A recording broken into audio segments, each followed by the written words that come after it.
ladies and gentlemen, and welcome back to my channel for another Hot Toys 1/6 scale figure unboxing and retro review. That's right, we're taking a look at another Nolanverse figure.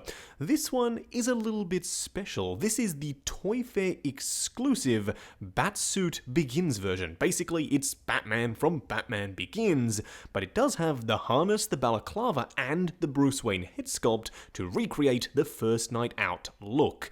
I currently am having a real tough time deciding whether or not to display him as full-on Batman or as Bruce Wayne, so I will need your help throughout the course of this video in making that important decision. Now, I do believe you can pick this up from Toys Wonderland.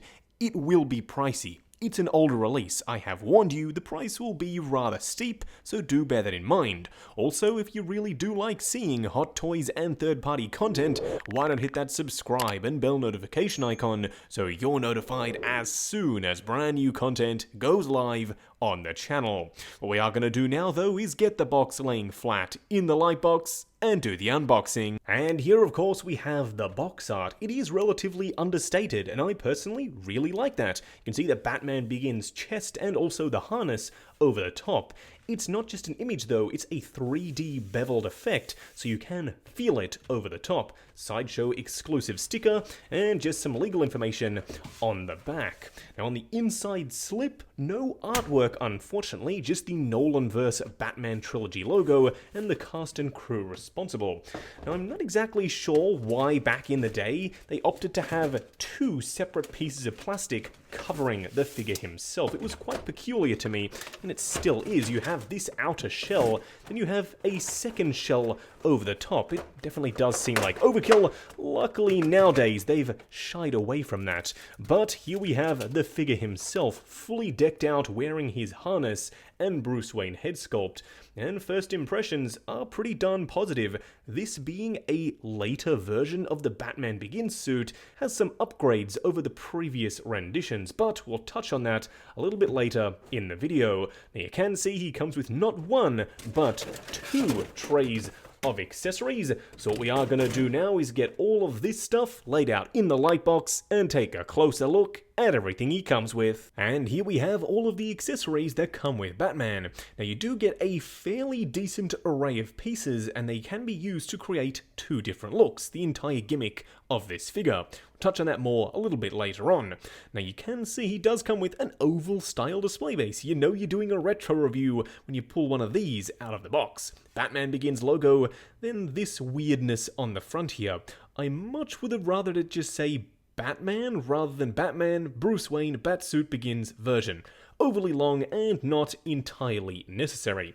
Now, you do get, of course, the harness to recreate the first night outlook. It can be quite fiddly to put on there, but this is the correct orientation. This is the top side, these go over the shoulders, and then you do have the strap for the front and the straps for the legs. You'll see that on the figure in the very next clip.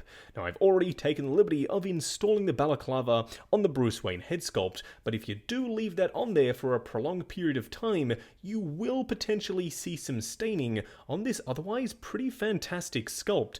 Granted, it's an older release, so it doesn't quite match the standards that we've come to expect nowadays, such as this one right here that came with the DX12. Obviously, the one on the right is the superior sculpt and paint application, but this is no slouch. I can tell who that's supposed to be. The paint application is still really, really solid. Now, you do get two separate belts. One clean version without any accessories on for the first night outlook, and then one with all of the additional components. One of the coolest things, though, is you can take the batarangs, he comes with two, and you can install them onto the utility belt. They do kind of sit at a weird angle because of this little canister right here, but still, having weapon storage on your 1/6 scale Batman is a really nice thing to see. Now, you do also get the grapnel gun. This isn't the nice modern one with the spring-loaded top and the removable cartridge. it's one fixed piece. It's also a lot darker in paint application than what we'd see with the Armory and of course the DX12, but it does the job. It looks like how it's supposed to look. Now you do also get, of course, this being Batman, the cowl. Now mine, you can see a couple of shiny spots. I do have to go over it with some nice matte paint. There's one big shiny spot down the back there, but I will endeavor to fix it. Now one of the interesting things though about picking up a used version of this figure is pretty much 99% of the time they will be missing the cape clips. I actually custom resin printed these cape clips and then painted them and stuck them on the cowl because mine was missing them. The guy who I bought it off said, well, I don't display it as Batman, why don't you just not do the same? But I wanted this to be Batman, so I printed them, painted them, and I do think they turned out pretty nice. Let me know what you think about my custom cape clips down in the comments below. Now, as for the sculpt of the cowl, I really like it. It's a nice, thick, chunky neck. I can tell who that mouth plate is supposed to be, and the eyes are really nicely painted as well. You do, of course, get multiple switch-out mouth plates, and they are magnetic. This one is slightly grumpy, and then you have this one, which is the weirdest of the bunch. It's kind of him talking, but for some reason, Hot Toys, in their infinite wisdom back in the day, decided not to put any teeth in there. Not exactly sure why they did that, not my preferred look. I probably, 9 times out of 10, will be going with this one because I think that is the strongest resemblance to Christian Bale. Now the only other real accessory piece you get is this little mine. It's in its activated state with the prongs sticking out. It's a really nice added in piece. You do get a couple of hands, and they are done in the Batman Begins style with the little dots on the inside, meant to replicate that sort of electric effect that he had with the cape, the memory material, or whatever it was called, that when you apply an electric current to it, it then brings out the shape that was programmed into it. That's how he was able to turn his cape into a glider. Check out the film if you haven't already. It's a fantastic movie, but they are nice and flat and matte, and they are sculpted quite well. Now, what we are going to do next is fully assemble Batman into the first night out look and take a closer look. And here we have him standing straight up and down in the light box, no crazy poses or accessories or anything like that. And I have him in his first night out appearance, one that I wasn't entirely sold on when I was planning on picking up this figure. More on that in the very next clip. Don't worry, you will be seeing him as Batman in just a second, but I wanted to show you the 2 different looks that you can create with this figure. It's pretty darn versatile. He can be from the start of the movie, or even he can be from the start of The Dark Knight. No matter which way you're going with your collection, I'm pretty sure you're going to be able to fit this guy in. Now, unfortunately, there are a couple of mods and a couple of maintenance tips that you do have to be aware of, but I'll tell you those in just a second. For now, just know that it's a super clean, as long as you just have him standing straight up and down, mind you, super clean suit. It's seamless, it looks fantastic, and as you saw from the accessory segment, the head sculpts that he comes with are pretty darn fantastic.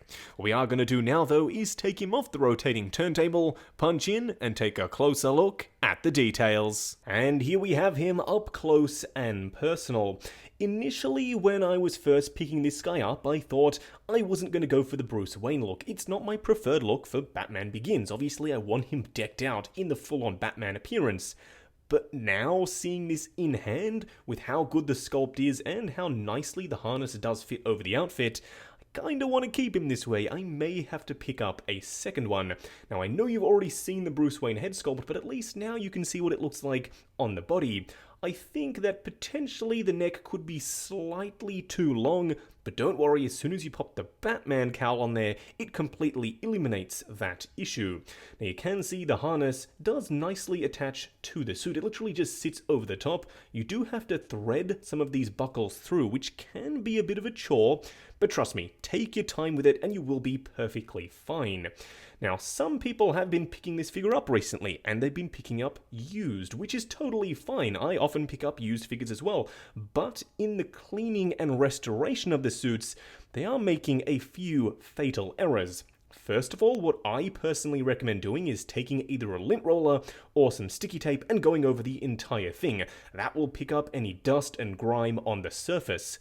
Then what I've seen other people do is take either 303 wipes or Armor All wipes and slather the entire thing. I'm pretty sure on the back of all of those white packets it says apply to the surface, then buff dry, but for some reason people aren't following that final step, therefore the suit is all greasy and slimy. That's not how it looked in the film, so please, if you are applying protectants to the suit, just buff it dry. You'll thank me later because this is exactly how the suit is supposed to look. Super crisp and super clean, but also matte. It's this matte rubbery look. When we pop the cape on, you'll see a stark difference in the sort of charcoalish grey of the suit itself and the pitch black of the cape, which we often hear Dean Knight talking about, and if you treat this suit correctly, it will match quite nicely. Now let's talk about the outfit itself. The details are fantastic. It looks exactly like the suit from the film. I honestly love the way this looks. It's not necessarily the best in terms of functionality, you'll see that in the articulation segment. Now the gauntlets are supposed to be slightly shinier than this, but for me, I still really like them. The sculpt is on point, these are really sharp, so please be careful. Moving down to the belt, you did see we do have two options. This is the clean look. When I display him as Batman, I'll probably go for the fully decked out version.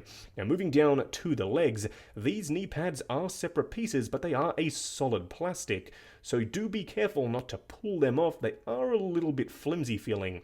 Now the previous owner of mine actually already did an upgrade on this. He replaced the boots with the Dark Knight version boots, so it's a split cut boot design just as the ankle goes falling off. That's one of the biggest issues with this figure is the loose and sometimes broken ankle joints, so please be careful when you are picking it up, do a little bit of research and make sure that yours isn't broken. But now that I have the split cut boot design, I have way more articulation because originally the boots that came with him were entirely rubber. These are by far the better design, of course, when they don't go flying off. And here we have him fully displayed as the Dark Knight, and I have to say, I love the way this looks. There's something about the Batman Begins suit that's just animalistic and beastly, and it translates really well into figure format. Now, unfortunately, he can't really be posed all that much, but he is imposing, and that's one of the most important things about a Batman figure. Now, I have switched out the cape. I used the exact same method that I showed you in the DX12 review. I got the Hot Toys cape, I lay it out, I traced the material onto a completely different black velvet material, and then cut it out in the same pattern. It was super easy, didn't take me long whatsoever, and I think it's a big upgrade. It's a nice, deep, jet black cape, which contrasts perfectly to the suit itself. Now, someone did tell me in the DX12 review that they would have rather seen the Hot Toys cape, even though it was inferior. Well, when I show you these older figures, now with the benefit of having a few years later, I want to show you what you can do to make these figures as good as possible, so that's why I'm not showing you the stock cape, because trust me, it's truly terrible. What we are going to do now, though, is take him off the rotating turntable, punch in, and take a closer look at Batman. And here we have him fully assembled as Batman, up close and personal. Now, we won't really be focusing on the lower half. Technically, you've already seen it. We'll mostly be focusing on the stuff that you didn't see, namely the cowl and the way it sits on the body. I really like it. Some people did argue that potentially it's sitting a little bit too high, and I can see that. It definitely is slightly higher, but for me, if I'm going to have him sort of leaning forward and brooding anyway, I think it does work. I do like how it comes to a point down the back, a really nice sharp taper, very Batman Begins. Now you can see I have taken the liberty of switching out the cape with a velvet one. People are probably a little bit annoyed that I'm not showing the Hot Toys one, so here it is. It's double layered, it's super thick, it's weird up the top there, it's honestly complete trash, another really bad Hot Toys cape. They are getting better, namely with that Val Kilmer Batman. That cape looks really good, I can't wait to get it in hand. Now, as you can see, the cape clips that I have actually are glued on to the cowl. You can use the little holes, but I find that they're slightly too far up. They're supposed to be more down here, as far as I can tell.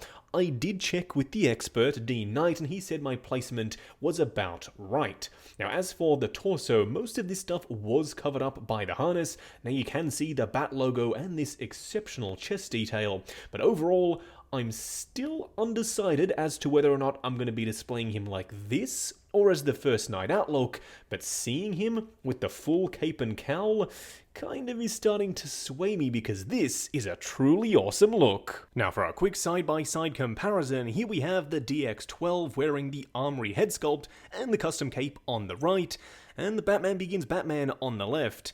And yeah, you can definitely see it's an older figure, he's slightly shorter. And don't forget, when the DX19 comes out, he's going to be even bigger than the DX12. So yes, the scale is going to be wrong when we are looking at this Batman Begins figure, standing next to either this one or the new one. But in my display, he's going in a completely separate section with Batman Begins figures, Scarecrow, and of course the Demon Bat when I eventually get him. So for me, that works perfectly fine, but I totally get it. We do need a brand new, updated version of the Batman Begins suit, and I have my fingers and toes crossed that at some point in the near future, Hot Toys gets around to doing justice to this particular version of Batman. Just going over articulation on Batman here. Now, bear in mind, this is my personal copy of the figure, so I'm going to be a little bit more careful. Also, you can see I've opted to go for the Bruce Wayne look for this segment. By all means, you can have him displayed as Batman, but that means you will be sacrificing a little bit of the articulation. Starting off with the head. Now, with the Bruce Wayne sculpt, you have a separate neck, and you can see he does get a significant range of motion all the way around. With the Batman cowl, you get significantly less because it's one fixed solid piece. But in the film, he couldn't really move that much in that cowl anyway, hence the upgrade in the following film. Now the arms themselves go out to about there, but the rubber suit will spring them back down. They go forward to about there, same thing though, they get sprung back down. You do have a butterfly joint, a swivel up there as well, a double bend for the elbow, and a regular joint for the wrist. Now for the torso, you do have a crunch, swivel, and pivot. The legs themselves go forward to about there, they go out to about there, swivel at the upper thigh, double bend for the knee, and of course down here at the ankle, a regular 1/6 scale style ball joint. Just wrapping up on the Hot Toys Toyfair exclusive Batsuit Begins Batman. Now this is an older release, therefore I potentially have cut it a little bit more slack than I otherwise would have if it was a brand new Hot Toys figure. There are a couple of things which I had to change, some things which had to be modified, and some things which had to be straight up replaced. But now at the end of doing all of that, I have a pretty darn good looking Batman Begins figure. I emphasized looking because he is a bit of a statue. He can't really hold a pose anymore. You'll find that when figures get older and older, they're wearing the rubber suits, the joints get weaker and weaker, they can't hold as many poses. It's a bit of a shame, but I just wanted the figure for a Batman Begins figure for the shelf, and that's exactly what this thing is going to be able to accomplish. So for me, my end goal has already been achieved, but I totally understand if you only want figures that can do dynamic poses, this one is probably not for you. But if you do want a pretty darn good 1/6 scale representation of the Batman Begins Batman, then look no further than this guy right here. Now, as I said in the intro, you could probably get this from toyswonderland.com. It will be a little more pricey though, because it is an older figure. I have warned you, the price will be quite significant. Also, while you are down there, why not check out the link to 6 Scale Network, the awesome Facebook group. Come along, chat figures, share photos of your collection, and of course, see what's coming up next on the channel. Like, comment, and subscribe, and we'll catch you in the next video.